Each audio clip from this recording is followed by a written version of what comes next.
বিভিন্ন গবেষণায় দেখা গেছে ঢাকা শহরে পাখিদের টিকে থাকা কঠিন হয়ে উঠেছে।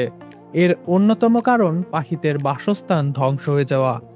শহরের মানুষ যদি এগিয়ে না আসে তাহলে ধীরে ধীরে পাখি শূন্য হয়ে পড়বে এই শহর। তা আমরা সমস্ত বন বাদার ধ্বংস করে দিয়ে নগর তৈরি করেছি।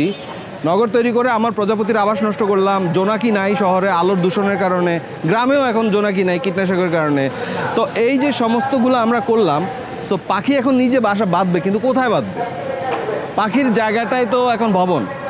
সো আমরা এখন মনে করি যে পাখির জায়গা করে দেওয়ার দায়িত্ব আমাদের।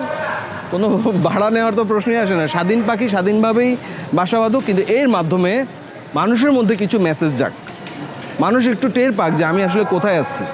আমরা তো বহু আগ্রাসন নিয়ে কথা বলি রাজনৈতিকভাবে, এইটাও যে এক ধরনের আগ্রাসন, এবং এর কারণে যে মূল্য আমাদেরকে দিতে হয়, আমাদের ভবিষ্যৎ প্রজন্মকে দিতে হবে, এইটা নিয়ে একটু ভাবনা চিন্তা করি আমরা। এগিয়ে এসেছেন উদ্যোক্তা মাহবুব সুমন।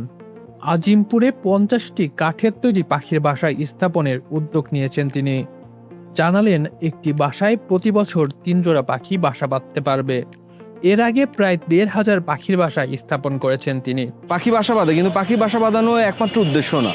উদ্দেশ্য হচ্ছে যে এই উদ্দেশ্যগুলো আমরা বলছি যে আচ্ছা আপনি পাখি উপলক্ষে আমরা কতগুলো কথা নগরবাসীকে জানাতে চাই যে পাখি রক্ষা করেন। পাখি রক্ষা করতে গেলে আমাকে আবার মৌমাছি বাঁচাতে হবে, জোনাকি বাঁচাতে হবে, ফড়িং প্রজাপতি বাঁচাতে হবে। আবার অনেকের অভ্যাস আছে যে কুকুর বিড়াল সহ্য করতে পারেন না, নগরের কুকুর বিড়ালকে অত্যাচার করেন, এইগুলোও বন্ধ করতে হবে।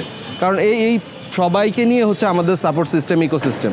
তো সবাইকে নিয়ে যাতে নগরটাও শুধু ইট কাঠ পাথরের কংক্রিটের বস্তি না হয়ে একটা জীবন্ত নগর হয়, সেই উদ্দেশ্যে আমরা শুরু করলাম যে এই যে পাখির বাসা, এটার একটা নাম দিয়েছি আমরা, এটার নাম হচ্ছে টুই লাগাই আমরা। এবং টুই লাগানোর উপলক্ষে আমরা এই বিভিন্ন জায়গায় গিয়ে নগরবাসীর মধ্যে এই মেসেজগুলো দেওয়ার চেষ্টা করি যে আমাদের শুধু ফুড নিরাপদ করলে হবে না, আমাদের এনভায়রনমেন্টের সাপোর্ট সিস্টেমটাও লাগবে।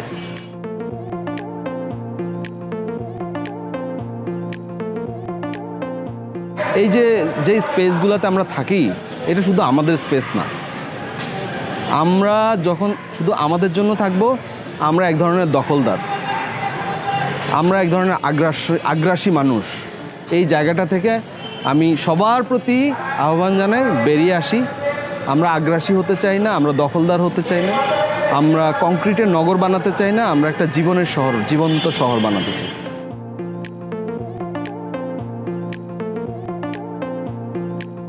মাহিন আরাফাত, চর্চা, ঢাকা।